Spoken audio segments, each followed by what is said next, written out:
Visual equity के कौन कौन से कंपोनेंट्स हैं जो कि हम आगे फिर क्या है उनको मेजर भी करेंगे। तो विजुअल इक्विटी हमारे पास जो है फोर कंपोनेंट्स का जो है मजमूआ है हमारे पास। तो बहुत ही इजी है।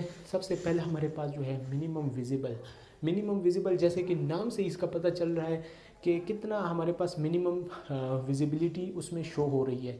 तो ये हमारे पास सिंपली के ऑब्जेक्ट की प्रेजेंस और एब्सेंस का बताता है। फॉर एग्जांपल कि एक ऑब्जेक्ट एक विजुअल फील्ड में हमारे पास प्रेजेंट भी है या नहीं, तो इस चीज़ का क्या नाम हमारे पास जो है ये मिनिमम विजिबल है। अच्छा, इसमें हमारे पास किन चीज़ों के ऊपर ये डिपेंड करने वाला है, वो है साइज़, आपका शेप और इल्यूमिनेशन पे डिपेंड करेगा। फॉर एग्जांपल इनकी एग्जांपल्स मैंने इधर कुछ कोट करने की कोशिश की है कि फॉर एग्जांपल एक ब्लैक डॉट है वाइट बैकग्राउंड के अगेंस्ट, ठीक है। तो इसके लिए जो हमारे पास मिनिमम विजिबिलिटी के लिए जो है वो 30 से 60 सेकेंड ऑफ आर्क का हमारे पास मिनिमम एंगल रिक्वायर होता है इसे विजिबल करने के लिए, ठीक है। इसी तरह हमारे पास एक स्क्वायर है, ठीक है, और इसकी जो ये डायगोनल्स जो लाइंस है इसकी उसको हमारे पास विजिबल करने के लिए भी हमारे पास कम से कम 30 to 60 सेकेंड्स ऑफ आर्क का हमारे पास मिनिमम एंगल रिक्वायर्ड होता है। इसी तरह थर्ड हमारे पास है इल्यूमिनेशन। फॉर एग्जांपल एक इल्यूमिनेशन बॉक्स है हमारे पास या एक इल्यूमिनेशन डॉट है, ठीक है। तो उसके मामले में जो है हम मिनिमम एंगल ऑफ आर्क को नहीं देखेंगे बल्कि उसमें हमारे पास लाइट की इंटेंसिटी मैटर करती है, ठीक है, कि लाइट हमारे पास कितनी इंटेंस है। तो उस चीज़ पे हमारे पास क्या है इसकी सारी कैलकुलेशंस बेस्ड होंगी। नेक्स्ट हमारे पास रेजोल्यूशन है। रेजोल्यूशन को ही हमारे पास ऑर्डिनरी विजुअल एक्विटी कहते हैं, फॉर्म सेंस भी इसे कह सकते हैं, ठीक है। ये हमारे पास बेसिक क्या है इसको समझते हैं कि minimum separation between two points, हाँ, दो पॉइंट्स के बीच में मिनिमम सेपरेशन जिसकी वजह से आई हमारे पास उनको क्या है डिफ्रेंशिएट कर सके, तो उसको क्या हमारे पास रेजोल्यूशन कहेंगे, ठीक है। फॉर एग्जांपल आपने स्नेलन चार्ट्स को देखा होगा, ठीक है, उसमें एक ई का सिंबल होगा। ई चार्ट्स जो होते हैं तो एक ई है, दूसरा इन्वर्टेड ई है, तो एटलीस्ट जो है हमारे पास 30 to 2 सेकेंड्स ऑफ आर्क जो है इसके बीच में एंगल हो, तब ही जाके हमारे पास क्या है हमारी आई इसको रिकग्नाइज़ कर सकेगी, इसको डिफ्रेंशिएट कर सकेगी। और इस एंगल को जो है ना मिनिमम एंगल ऑफ रेजोल्यूशन भी कहते हैं, ठीक है, कि अगर इससे कम हमारे पास एंगल होगा तो हमारी आई जो है अनएबल होगी इसे डिटेक्ट करने में, ठीक है। इसी तरह ये इन्वर्टेड सी चार्ट में भी जो हमारे पास होते हैं कि कौन सा सी हमारे पास करेक्ट है और कौन सा हमारे पास इन्वर्ट है, तो ये भी रिकग्नाइज़ करने के लिए जो चार्ट्स हैं हमारे पास क्लिनिक्स में यूज़ होते हैं। थर्ड हमारे पास इसमें रिकग्निशन है। रिकग्निशन हमारे पास किसे कहते हैं? रिकग्निशन हमारे पास आइडेंटिफिकेशन ऑफ पैटर्न्स को कहते हैं, ठीक है। इन पैटर्न्स के लिए ज़रूरी है कि बंदे का जो है इसके साथ कोई पास्ट एक्सपीरियंस जुड़ा हुआ हो। फॉर एग्जांपल फेसेस हो गए, एक टाइम पे बंदा थाउजेंड्स ऑफ फेसेस को याद रख सकता है।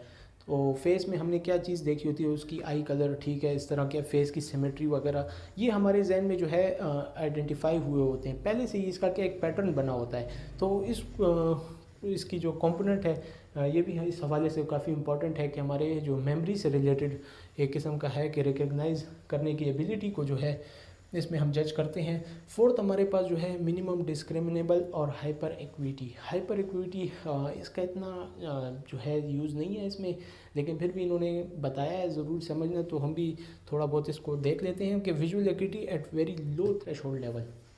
फॉर एग्जांपल एक रूम में स्टडी के लिए आपको 1 लाइट चाहिए। अब वो लाइट समझे उससे भी कम है और आप एक टॉर्च लाइट या कैंडल से पढ़ रहे हैं, तो उसमें जो है विजुअल एक्विटी को नापने के लिए फॉर एग्जांपल वो जो विजुअल एक्विटी आपकी होगी तो उसे हम मिनिमम डिस्क्रिमिनेबल कह सकते हैं। कुछ की अच्छी होगी और कुछ की हमारे पास कम होगी। तो ये हमारे पास 2 to 10 सेकेंड्स ऑफ आर्क, बहुत ही हमारे पास फ्यू सेकेंड्स में हम इसको मेजर करते हैं, ठीक है। इसकी एक एग्जांपल इन्होंने दी है कि वर्नियर एक्विटी या आप इससे भी सिंपल एग्जांपल आप ले सकते हैं। फोसीमीटर देखा होगा, ठीक है, इंशाल्लाह मैं आपको दिखाऊंगा भी। या इसके अलावा जितने भी इंस्ट्रूमेंट्स हैं जिसमें हम क्या है बैलेंसिंग कर रहे होते हैं किसी चीज़ की, तो फॉर एग्जांपल ये 2 लाइंस हैं, सबसे बेहतरीन एग्जांपल 2 लाइंस है हमारे पास। आप इनको देखें कि आया ये लाइन है या नहीं, कमेंट्स में मुझे बताएं भी कि ये 2 लाइंस एक दूसरे के ऊपर लाई कर रही हैं या थोड़ा सा हमारे पास सेपरेट प्लेस हैं, तो इसको आप बताना है। अच्छा, नेक्स्ट हमारे पास जो है इसमें है फैक्टर्स अफेक्टिंग विजुअल एक्विटी। वो फैक्टर जो हमारे पास विजुअल एक्विटी को इफेक्ट करने वाले हैं, उन फैक्टर्स को हम देखते हैं। इसमें हमारे पास 2 फैक्टर्स हैं।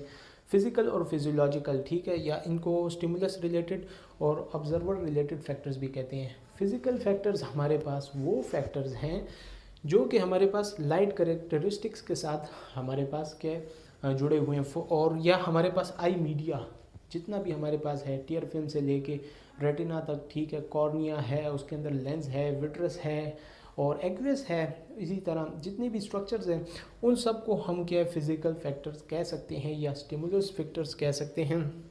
तो इसमें हमारे पास क्या है, इसका भी आगे देखते हैं। उससे पहले हम फिजियोलॉजिकल ऑब्जर्वर रिलेटेड फैक्टर्स, ठीक है, फिजियोलॉजिकल हमारे पास फिनोमिनाज रिलेटेड हमारे पास हैं, और फिनोमिनाज में हमारे पास प्रोसेसिंग ऑफ स्टिमुलस को देखा जाता है कि स्टिमुलस को किस तरह प्रोसेस किया जा रहा है, ठीक है। फॉर एग्जांपल इनका फिजियोलॉजिकल का और फिज़िकल का आपस में रिलेशन भी है, उसको क्या ज़रा समझने की करते हैं। फॉर एग्जांपल इस बात को समझिए, हमारे पास जो लेंस है, लेंस हमारे पास एक, ठीक है, मीडिया का पार्ट है, तो ये हमारे पास फिज़िकल फैक्टर हो गया। लेंस हमारे पास फिज़िकल फैक्टर है, लेकिन उससे रिलेटेड जो फिनोमेना है अकोमोडेशन का, वो हमारे पास जो है फिजियोलॉजिकल फैक्टर्स है, ठीक है। इसी तरह प्यूपिल साइज़, प्यूपिल जो है हमारे पास क्या करता है, प्यूपिल लाइट को कंट्रोल करता है, लेकिन उससे रिलेटेड जो हमारे पास उसका साइज़ है और उसकी जो रिफ्लेक्सेस हैं वो हमारे पास जो होंगे वो हमारे पास फिजियोलॉजिकल फैक्टर्स होंगे।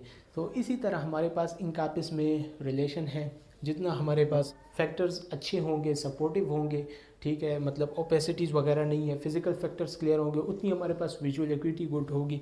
इसी तरह फिजियोलॉजिकल फैक्टर्स में जब डिफेक्ट नहीं होगा तब भी हमारे पास विजुअल एक्यूटी गुड होगी। अगर इनमें से कोई भी फैक्टर डिफेक्टिव है तो फिर हमारे पास विजुअल एक्यूटी भी इफेक्ट करेगी। अच्छा, बुक में कुछ और भी फैक्टर्स की जो है लिस्ट दी हुई है, तो वो खाली नेम्स थे, तो मैंने उन्हें एक्सप्लेन करना ज़रूरी नहीं समझा। मुश्किल है तो कमेंट्स करें, इंशाल्लाह मैं ज़रूर जवाब दूंगा। बहुत ईजी है।